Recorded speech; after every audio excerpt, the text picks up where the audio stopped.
Imagine sitting in this total void, just completely motionless. Right. Like you have no heartbeat, no agency at all. You're basically just a wooden chess piece frozen on a board, and you're just waiting for some master's hand to pick you up and move you so you can finally, feel alive. It is such a haunting image, honestly. Just total passivity. Yeah, totally.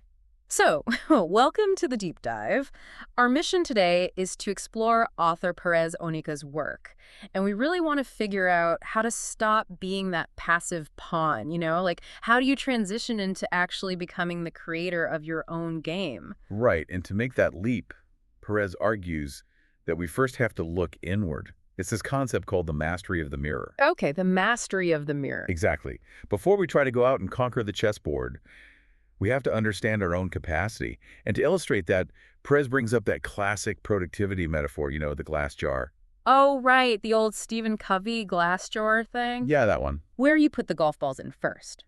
Like your health, your family, your passions. Because if you fill the jar with sand first, the daily chores, the endless emails, then the golf balls just won't fit. Exactly. But Perez isn't just giving us some generic time management lecture here. The focus actually shifts to the sand itself. Really? How so? Well, Perez says it with this very deliberate, almost slow tone. The quote is, "It's almost like trying to understand the sand before you realize it is an ocean of sand." I mean, I have to push back on this a little bit, though.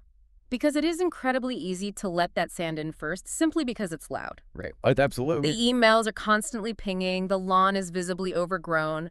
I mean, if mastering ourselves just means navigating this personal ocean of daily habits, aren't we still just reacting to our environment instead of, creating our own game? Well, yeah, it definitely feels that way.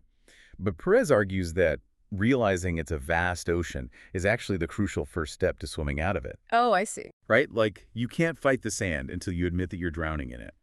And the solution to stop drowning is surprisingly simple. We have to become a child again. Wait, become a child? How does that help us manage all this adult sand? Well, think about looking in a mirror. The mirror doesn't laugh at you because deep down, nothing actually needs changing. You just need to strip away all the complexity and return to your foundation. So like going back to basics. Exactly. Perez breaks this down into the 4 basic biological functions of a baby. An infant's entire operational world is just, explore, feed, sleep, and communicate. Which usually just means crying, right? Yeah, pretty much. Okay, I'm tracking those 4 basics. Explore, feed, sleep, cry. But how does a baby crying turn into my overflowing email inbox? This is where Perez introduces the idea of Fibonacci natural laws and exponential growth. Oh, wow. Okay. Yeah, the author points out in this very clinical, analytical way, quote, "Those 4 functions under Fibonacci natural laws and exponential growth create the sand." Oh, I see how the mechanism works now. Like, think of the Fibonacci sequence where each number builds on the last one. Right, it just compounds. Exactly. A baby cries for milk, so that's the need to feed. But as an adult, that basic need compounds. You need a job to buy the food, and then you need a car to get to the job. You need insurance for the car. Right, a mortgage to house the car. And suddenly, that one simple biological instinct has just multiplied into a massive ocean of adult sand. And that is exactly the trap. We are still just trying to explore, feed ourselves, rest, and communicate. We've just layered this infinite complexity over all of it. Yeah, we really have. So to fix our overflowing jars, we have to bypass all that adult clutter and ask the foundational questions. Like, am I sleeping right? Am I communicating clearly? Or am I essentially just crying at the world around me? That is a harsh reality check, which brings us to the rather demanding directive that Perez leaves us with at the end. Right, it's a big one. The author drops this final instruction, and it has this really quiet but commanding weight to it.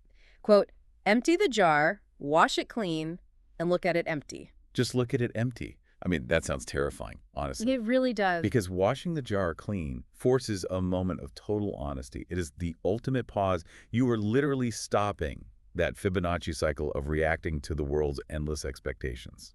You're basically taking yourself off the chessboard entirely. By looking at a clean, empty glass jar, you are finally preparing the space to start creating your own life, rather than just constantly managing the sand. Exactly.